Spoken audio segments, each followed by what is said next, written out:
শুরু করেছে আজ নতুন পর্ব। প্রেতলোকে সবাইকে আরও একবার স্বাগত। আশা করছি সবাই খুব ভালো আছেন, সুস্থ আছেন। তো এই যে ঘটনা আমি আজ লিখে পাঠালাম সেটা আমাকে যে পাঠিয়েছে সে থাকে কলকাতার ঢাকুরিয়াতে। তো সে যেরমভাবে লিখে পাঠিয়েছে সেরমভাবে পড়ে শোনাচ্ছি। নমস্কার, আমার নাম তমগ্ন, আমার বাড়ি ঢাকুরিয়াতে। তো যে ঘটনা আমি আজ লিখে পাঠালাম সেটা আমার বাবার সাথে তার ছোটোবেলায় ঘটে গেছে। তো সেটাই আমি আজ লিখে পাঠালাম। খুব একটা ভয়ের ঘটনা নয়, কিন্তু ঘটনাটা ভালো, সেই জন্য আমি লিখে পাঠালাম আর কি। তো আমি বাবা যেমন করে আমাকে বলেছে আমি তেমন করেই বলছি, তাহলে আপনাদের বুঝতে সুবিধা হবে। আমার বয়স যখন 12 হবে, 12 কি 13 হবে, সেই সময় আমার যখন স্কুলের ফাইনাল পরীক্ষা শেষ হয়, আমি আমার মায়ের সাথে আমার দাদুর বাড়ি যাই। ঠিক আছে, আমার বাড়ি তখন ঢাকুরিয়াতেই ছিল আর কি।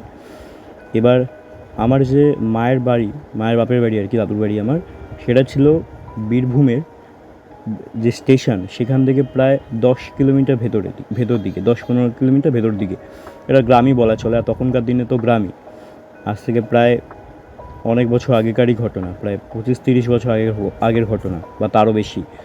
তো এরকম ছিল যে আমি গেছিলাম দাদুর বাড়িতে।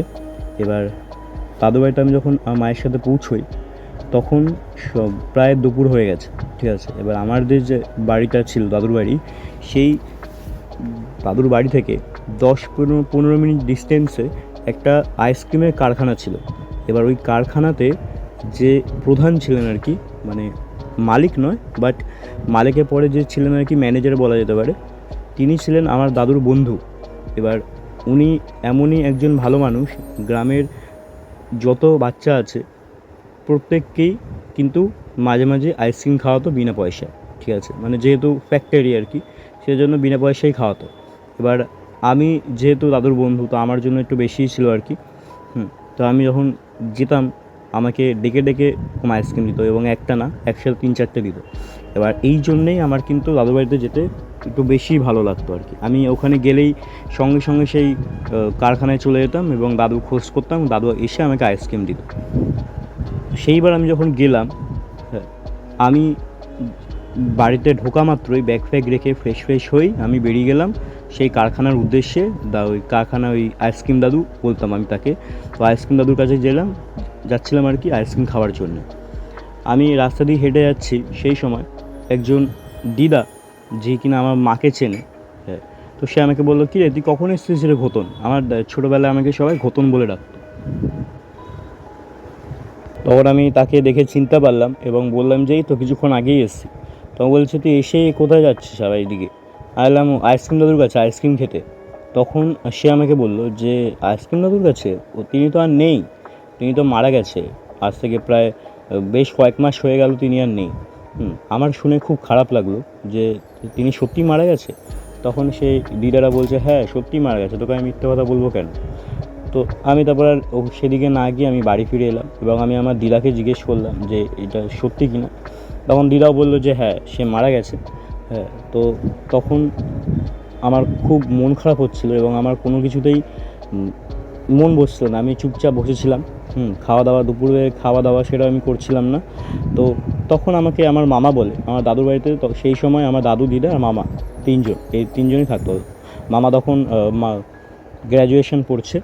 তো মামা আমাকে তখন দেখে বলে যে মন খারাপ করিস না ঘোতন, তোকে আমি সন্ধেবেলায় বাজারে নিয়ে যাব, ওখান থেকে তুই আইসক্রিম খাস। তো এই কথাটা শুনে একটু হলেও আমার মনটা গলে এবং আমি সব কিছু খাওয়া দাওয়া করি দুপুরবেলা এবং একটু ঘুমাই।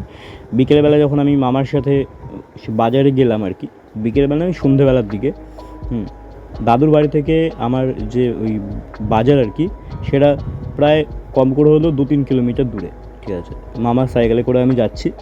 যাওয়ার সময় তো চলে গেছি, ফেরার সময় যখন আমি আসছি, মামা আমাকে একটা আইসক্রিম কিনে দিয়েছে। আমি মামার সাইকেলের পেছনে বসে আইসক্রিমটা খেতে খেতে আসছি। এবার একটা সময় এসে একটা রাস্তা, মানে একটা জায়গায় এসে আমার হাত থেকে যে আইসক্রিমটা সেটা পড়ে যায় মেঝেতে, রাস্তায়। এবার তখন আমি মামাকে বলি, মামা দাঁড়াও, আমার আইসক্রিম পড়ে গেছে। তখন মা বলছে, না এখানে দাঁড়ানো যাবে না, এখানে দাঁড়ানো যায় না। আজ এখানে দাঁড়ানো যায় না মানে? বলছে না এই জায়গাটা ভালো না, এখানে দাঁড়াতে নেই রাতের বেলা। আমি বলছি কেমন কী হয়েছে? এবার আমি আশপাশে একটু নজর দিলাম, দেখলাম এই জায়গাটা হচ্ছে সেই যে দাদুটার আইসক্রিমের কারখানা, সেই আইসক্রিম কারখানা আশেপাশেই আর কি, সেখান থেকে বেশি দূরে নেই আমরা। তো ওই জায়গাটা কেন কী হয়েছে, এখানে তো আইসক্রিম দাদুর কারখানা, এমন কি হয়েছে? বলছে তোর আইসক্রিম দাদু মারা যাওয়ার পরে সেই কারখানা বন্ধ হয়ে গেছে এবং সেখানে আর কেউ কাজ করতে পারেনি তার মারা যাওয়ার পরেই, পুরো কারখানাটাই বন্ধ হয়ে গেছে এক দেড় মাসের মধ্যেই। তারপর আমি বাড়িতে গেলাম, গিয়ে আমি দিদাকে জিজ্ঞেস করলাম যে এরকম এরকম মা বলছিল, এগুলো কি ঠিক? তখন দিদা আমাকে বললো হ্যাঁ এগুলো ঠিক। তারপর যে কেন আইসক্রিম কারখানা কেন বন্ধ হয়ে গেল? তখন দিদা কথাটা এড়িয়ে গেল।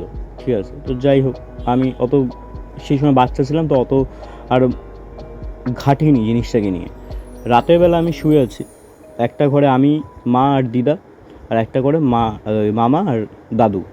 এবার আমি দুজনের মাঝখানে শুয়ে, ঠিক আছে, তখন 9:30-10টা বাজলেই সবাই মানুষ ঘুমিয়ে পড়তো, খাওয়া দাওয়া কমপ্লিট করে ঘুমিয়ে পড়তো ওই সময়। তো আমি শুয়ে রয়েছি, আমি দেখছি যে একটা বিশাল বড় কালো রঙের অবয়ব, যে কিনা আমাদের দরজার, আমি যে রুমে শুয়েছিলাম সেই রুমের দরজার বারবার একবার এদিক থেকে ওপারে যাচ্ছে, ওপার থেকে এপারে যাচ্ছে। ঠিক আছে, অনেকক্ষণ ধরে আমি দেখছি। এবার আমি যখন উঠে সেখানে যাই দরজার সামনে, এবার দরজার সামনে যেতেই আমাদের যে মামা যে ঘরে শুয়েছে আর আমরা যে ঘরে শুয়েছিলাম, সেই ঘরটা রয়েছে একটা 90 ডিগ্রি অ্যাঙ্গেলে। 90 ডিগ্রি অ্যাঙ্গেল যেরকম হয় ঠিক সেরকমভাবে দুটো ঘর আর কি। তো আমি এটা বুঝতে পারলাম যে যাকে আমি দেখছিলাম সে তো তার মামার ঘর থেকে বেরিয়ে ড্রয়িং রুমের দিকে যাচ্ছিল, কিন্তু মামাদের ঘরের যে দরজা সেটা কিন্তু বন্ধ। ঠিক আছে, যদি সে বারবার যাবে আসবে তাহলে বারবার দরজা খুলবে আর বেরোবে, এরকম তো হতে পারে না। তা আমি সেদিকে না গিয়ে, মামাদের ঘরে না গিয়ে আমি গেলাম ড্রয়িং রুমে গিয়ে আমি দেখলাম যে ড্রয়িং রুমে একটা জিরো পাওয়ার মতো চলছিল। আমি দেখলাম যে ড্রয়িং রুমের যে সোফা, সেই সোফার মধ্যে একটা মানুষের আকৃতি, একটা পুরুষ মানুষের আকৃতি, কেউ একজন বসে রয়েছে, একেবারে কালো কুচকুচে সে। আমি তখন সেটা বুঝতে পারছিলাম না যে সেটা কে। ঠিক আছে, আমি ড্রয়িং রুমের লাইটটা জ্বালাই এবং লাইট জ্বালাতে আমি যেটা দেখলাম সেটা হচ্ছে সেই আইসক্রিম দাদু বসে রয়েছে এবং তার হাতে 4-5টা আইসক্রিম। ঠিক আছে, এবং তার শরীর, সারা শরীর, মুখ হাত পা একেবারে সাদা ফ্যাকাশে হয়ে গেছে, চুলগুলো উস্কো খুস্কো, তার পরনে একটা হাফাতা, শরীরে আর কি হাফাতা একটা পাঞ্জাবি, আর তার নিচে হচ্ছে পায়জামা আর কি। এবং এই জামা প্যান্ট দুটোই কিন্তু বেশ নোংরা, ঠিক আছে, পরিষ্কার নয়। এবং তার যে চোখটা একটা বিন্দু,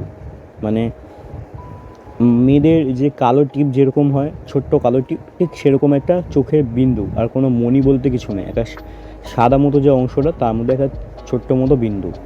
এবং সে যে হাসছে আমার দিকে তাকিয়ে, ভীষণই একটা অদ্ভুত রকমের হাসি। একটা মানুষের অত বড় অত বড় মুখের হতে পারে না, ভীষণ বড় একটা যেখানে ওর হাতে যতগুলো আইসক্রিম ছিল আর কি, 4-5টার মতো, প্রত্যেকটা আইসক্রিম একসাথে মুখে ঢুকে যাবে এরকম আর কি, এত বড়ই ছিল। এবং সে তার এক হাতে তো আইসক্রিম ছিল, আর এক হাত দিয়ে সে আমার দিকে তাকিয়ে আমার দিকে ইশারা করে তার কাছে ডাকছে। এবং ওই জিনিসটা আমার এতটাই ভয় লেগে যায় যে আমি সঙ্গে সঙ্গে সেখান থেকে চলে আসি এবং চিল্লিয়ে উঠি ভয়ে। আমি যখন চিল্লিয়ে উঠি তখন আমি কি দেখছি যে আমি বিছানায় শুয়ে রয়েছি এবং আমার মা আর দিদা দুজনের পাশে শুয়ে তারা উঠে গেছে এবং আমি উঠে বসেছি। আমি বুঝতে পারলাম যে এটা সত্যি নয়, এটা স্বপ্ন একটা আমি দেখছিলাম, যেটা বাজে স্বপ্ন। তখন তারা জিজ্ঞেস করে কী রে, কী হয়েছে, চেল্লালি এরকম? বললাম কিছু না, একটা বাজে স্বপ্ন দেখলাম। তারা আবার বললো যে ঠিক আছে শুয়ে পড়। তো আমিও আবার শুয়ে পড়লাম, কিন্তু আমার তারপরে আর ঘুম আসছিল না। 10-15 মিনিট পরে আমার চোখ যায় সেই দরজার দিকে। এবার তারপর আমি কি দেখছি যে একটা কালো রঙের অবয়ব সত্যিকারেরই দরজার এপার ওপার যাচ্ছে, এদিক দিয়ে ওই দিকে, ওই দিক দিয়ে এদিকে। আমি আবার বাইরে গেলাম, গিয়ে আমি যেমনটা স্বপ্নে দেখেছিলাম ঠিক তেমনটাই কিন্তু হচ্ছিল। আমি যখন দরজার সামনে গেলাম দেখলাম আমাদের যে দরজা সেটা বন্ধ, এবং আমি গিয়ে ড্রয়িং রুমে গেলাম, গিয়ে জিরো পাওয়ারটা জ্বলছিল এবং সেখানে ঠিক যেমনভাবে আমি স্বপ্নে দেখেছিলাম একটা কালো রঙের অবয়ব সেখানে বসে রয়েছে, ঠিক তেমনভাবেই আমি দেখতে পেলাম তাকে। আমি লাইট জ্বালাতেই সেম ডিটো সেই আইসক্রিম দাদু বসে রয়েছে এবং আমাকে তার হাত দিকে ওরকম করে ডাকছে। আমি সঙ্গে সঙ্গে নিজের ঘরে চলে আসি এবং ধপাস করে বিছানায় শুয়ে পড়ি এবং চাদর ফাদর মুড়ি দিয়ে শুয়ে পড়ি যাতে আমার ভয় না লাগে। তো তারপরে কখন ঘুমিয়ে পড়েছি আমার নিজের কোনো খেয়াল নেই। আমি সকাল হতেই যখন আমি আমার মাকে এই জিনিসগুলো বললাম, মা হেসে উড়িয়ে দেয়। মা বলছে, তুই কি পাগল? এসব কোনো দিন হয়? তুই শহরের ছেলে, পড়াশোনা করছিস, তুই এইসব বলছিস? এসব বলে মা আমাকে থামিয়ে দেয়। এরপরে সেদিনকেই বিকেলের দিকে আমার বাবা এসেছিলো, কারণ বাবা এসেছিলো 2-3 দিন বাবা থাকতো, তারপর আমরা একসাথে ফিরে যেতাম বাড়ি। তো বাবা যখন এলো রাতেরবেলা আমরা একসাথে শুলাম, মানে আমি, বাবা, মা তিনজনে একসাথে শুয়েছিলাম, আর বাকিরা দাদু, দিদা আর মামা এক ঘরে শুয়েছিল, আমি মাঝখানে।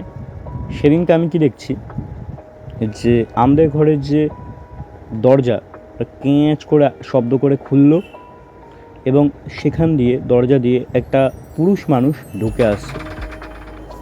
এবং যেহেতু যেই মানে দেওয়ালে দরজাটা রয়েছে সেই দেওয়ালেই কিন্তু ওই ঘরে, মানে যে ঘরে আমরা শুয়েছিলাম সেই ঘরে 0 পাওয়ারটা। তো যেহেতু সে এগিয়ে এসছে দরজা দিয়ে, তো সেই জন্য তার পিঠে লাইটটা পড়ছিল, তো তার মুখটা কিন্তু বোঝা যাচ্ছিল না, কিন্তু এইটুকুনি বুঝতে পারছিলাম একটা ভালো চেহারার একটা পুরুষ মানুষ এসছে। সে এসে আমাদের যে বিছানা, সে বিছানার সামনে এসে দাঁড়ানোর পরে বেশ খানিকক্ষণ কিন্তু দাঁড়িয়েই ছিল। এবার আমি যখন লাইট জ্বালালাম আমি দেখলাম সেটা কিন্তু আমাদের দাদু, আমার যে নিজের মায়ের বাবা, সে কিন্তু ওরকম করে দাঁড়িয়ে রয়েছে। এবং তারপরে সে বসে গেল, যেমন করে মুসলিমরা নামাজ পড়ে ঠিক সেরকমভাবে সে আমাদের বিছানার সামনে, মানে সাইডে আর কি বসলো। এবং তারও হাতে দেখলাম 4-5টা আইসক্রিম। এবং সেম আগের দিন রাতেরবেলা আমি যেমন যেরকম আইসক্রিম দাদুকে দেখেছিলাম, তার মুখ হাত পা সব সাদা ফ্যাকাশে, এবং তার চোখটা ওর যেরকম দেখেছিলাম একটা বিন্দুর মতো চোখ, ঠিক সেরকমই আমি আমার দাদুকে দেখছিলাম। এবং তার মুখের ওটাও কিন্তু একেবারে অবিকল আগের দিনের মতো, রাতেরবেলার মতো ছিল। এবং সে আমাকে ওরকমভাবেই হাত দিয়ে ডাকছে, তার কাছে ডাকছে। আমি আবার ভয় পেয়ে গেলাম, আবার আমি চিল্লিয়ে উঠলাম। তখন বাবা মা দুজনেই উঠে বসে এবং বলছে, কী রে, কী হয়েছে, চেল্লালি? তখন বাবা আমাকে সান্ত্বনা দিচ্ছে যে কিছু হয়নি, কিছু হয়নি, কিন্তু মা সেই দাদুর দিকে তাকিয়ে বলছে যে, বাবা তুমি এখানে কী করছো এরকম করে? আমি ততক্ষণে বুঝে গেছিলাম যে আমি যতক্ষণ যেটা দেখছিলাম সেটা কিন্তু সত্যি স্বপ্ন, কিন্তু আদতেই জিনিসটা সত্যি হচ্ছিল।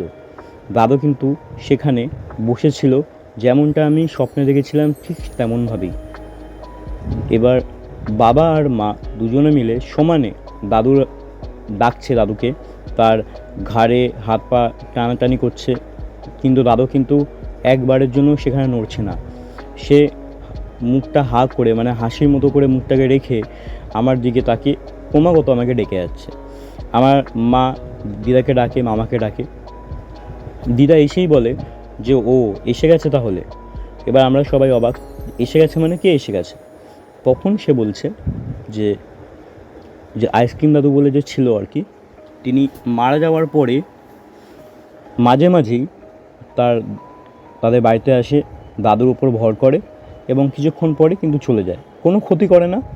এবং সে শুধু আমাদের বাড়িতেই নয়, মানে দাদুদের বাড়িতেই নয়, সে গ্রামের আরও অনেকের বাড়িতেই, যাদের সাথে তাদের ভালো সম্পর্ক ছিল, তাদের বাড়িতে কিন্তু যায়, গিয়ে তাদেরকে দেখা দেয়, আবার কিছুক্ষণের মধ্যে আবার বেরিয়ে চলে যায়। এটা কিন্তু অনেক দিন ধরেই, বলতে গেলে অনেক মাস ধরেই জিনিসটা চলছে।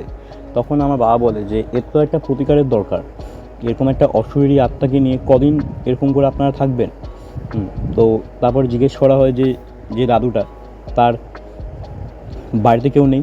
তখন বলে যে হ্যাঁ, তার যে স্ত্রী রয়েছে সে অনেক তান্ত্রিককে ডেকেছিল, কিন্তু তারা অতটাও এইসব জিনিসের দিক দিয়ে অতটা পটু ছিল না, সেজন্য তারা কিছু করতে পারেনি, ঠিক আছে, তার আত্মাকে শান্তি দিতে পারেনি। এটা হচ্ছে ব্যাপার। এবার আসল ঘটনা যখন আমরা জিজ্ঞেস করলাম দিদাকে যে কেমন করে তিনি মারা গেলেন, তখন আমার দিদা বলছে একদিনকে দুপুরবেলা আমার দাদু তাকে নিয়ে, মানে আইসক্রিম দাদুকে নিয়ে, তার নাম ছিল বিভাস, আইসক্রিম দাদুকে নিয়ে শহরের দিকে যাচ্ছিল কিছু কাজের জন্যে, ঠিক আছে। তো এবার ট্রেনে ওঠার সময় ট্রেন এতটাই ভিড় ছিল, আমার দাদু ধাক্কা মেরে উঠে গেছিলো, কিন্তু ওই যে বিভাস দাদু মানে আইসক্রিম দাদু যে, তিনি কিন্তু উঠতে গিয়ে স্লিপ খেয়ে একেবারে সেই সময় চলন্ত মানে ট্রেন ছেড়ে দিয়েছিল, সেই সময় ট্রেনের নিচে ঢুকে যায় এবং অন দ্য স্পট মারা যায়। ঠিক আছে, এটা হচ্ছে এই ঘটনা। এবার ওই দিনের পর থেকে যেহেতু একটা বাজে অপঘাতে মৃত্যু হয়েছে, সেজন্য সেই দিনের পর থেকে কিন্তু ওই আইসক্রিম দাদু গ্রামের মধ্যেই ঘোরাফেরা করে এবং রাত হলেই মাঝে মাঝেই সবাই কাউকে না কাউকে দেখা দেয়, কারো না কারো বাড়িতে চলে যায়, কারো কোনো ক্ষতি করে না, কাউকে ভয় দেখায় না। এবার তখন আমার বাবা বলছে, তাহলে আজকে এখানে আসার কী কারণ? তখন সে বলছে, ঘোতনকে তো খুবই ভালোবাসে, হয়তো সেই জন্যেই ঘোতনকে দেখার জন্য এখানে এসছে, এটাও হতে পারে। তো সেদিনকে রাতটা কোনোভাবে কাটালো, কারণ দাদুর ভেতর থেকে কিন্তু সেই যে ওই আইসক্রিম দাদুর যে আত্মা, সে কিন্তু সারা রাতে একবারের জন্য যায়নি। দাদু সেমভাবেই ওখানেই বসেছিল। পরদিনকে একটা তান্ত্রিককে আনা হয় এবং সে ওই তান্ত্রিক তাকে দেখার পরেই কিন্তু বুঝতে পারে জিনিসটা কী। তান্ত্রিক বলে দেয় যে কিছু ভয়ের না, সে তোদের মাধ্যমে তার মুক্তি চাইছে, আর কিছুই নয়। তারপরে সে তান্ত্রিক তার পুজো আর্চা করার পরে কিন্তু দাদু ঠিক হয়ে যায় এবং ওই দিনের পর থেকে কিন্তু আর সেরকমভাবে কিছু হয় না। মানে সব কিছু নর্মাল হয়ে গেছিলো এবং সেই দিনে পুজোতে ওই দাদুর যে বিভাস দাদুর যে স্ত্রী, তাকেও ডাকা হয়েছিল। তো সে খুব কান্নাকাটি করছিলেন আর কি। তো এরা হচ্ছে ঘটনা। তো ওই দিনের পরে আমি আরও অনেকবার দাদুর বাড়িতে গেছিলাম, কিন্তু দাদুর কিন্তু ওই রাতের ঘটনা কিচ্ছু মনে নেই এবং তাকে বললেও সে অস্বীকার করে যায় যে আমার ভেতর কী করে আসতে পারে, আমার রাশি ভারী, মানে তখনকার দিনে মানুষের যেরকম হতো আর কি, অস্বীকার করে যায়। আর আমি অনেকবার গেছি, কিন্তু আমার সাথে এরকম আর কিছুই হয়নি। তো এটাই ছিল ঘটনা, যেটা আমি আপনাদের সাথে শেয়ার করলাম। ভালো লাগলে লাইক, কমেন্ট, শেয়ার এবং সাবস্ক্রাইব করে দেবেন চ্যানেলটা। এবং আপনাদের জীবনে যদি ঘটে থাকে এরকম কোনো ঘটনা, মেল করুন pretlogs00@gmail.com ইমেলে। দেখা হচ্ছে পরের ভিডিও। ততদিন ভালো থাকবেন, সুস্থ থাকবেন। ধন্যবাদ।